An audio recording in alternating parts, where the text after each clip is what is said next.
you're going to get your board, which should be dry.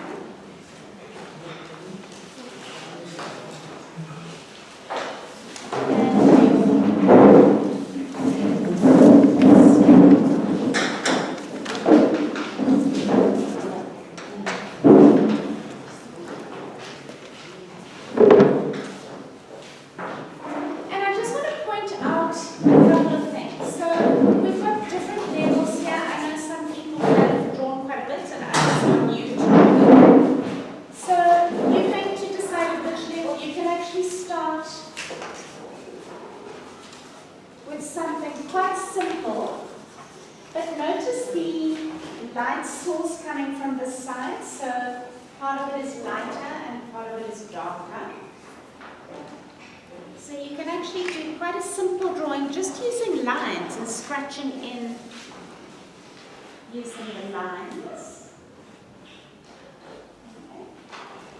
Okay.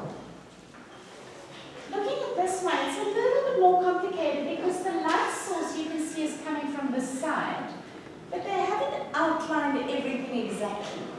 So just be careful of outlining your whole object because you can't get the black back again. So you're going to need to decide which parts you want really light and which parts you want dark. This is quite a clever one with the background and the black and the white. So that's just something to keep in mind. But again, if the light source is coming from this side, then the light will fall on everything from that same side. And here you've got these very dark shadows and these grays which have come in by scratching.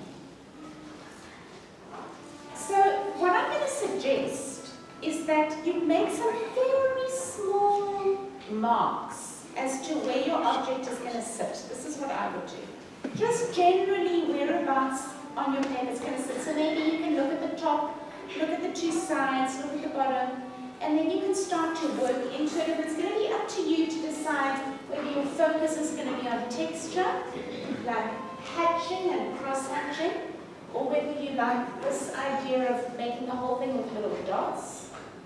Okay? In this case, you don't need to outline. You can actually start with the little dots. But even something as complex as this has a light source from the one particular side. Okay, so I'm going to ask you to start just by making tiny little marks, and this is according to what you've observed in your drawing exercises. Okay, so once again, you're not going into trying to be perfect in one little area. You're kind of working on the whole thing first by getting an idea of where certain things are, and then you do it. Actually, I also saw that I was drawing, having my paper in a landscape way, but my object is actually a horse. Thanks, Mark. So I've only noticed that now. Yeah, thank you. I couldn't get it in. Yeah, that is actually really important, and you can still change that at this stage. So you've got to decide whether you are going landscape and your object is wide, or whether it's long and thin and your object is tall. So that's important. Thanks, Mark. It tells us it's not good or somebody else is better, or you just say to your inner critic, thank you, but I'm doing art now and you're not needed. Because if you try and push it away, it just comes back worse. The thicker the wax underneath, the easier it is to scratch out. If you've got a very thin layer of wax, it tends to be a little bit more challenging. And I don't think it's quite as sticky, slimy as the normal sunlight soap, and I think that's made a little bit of a difference.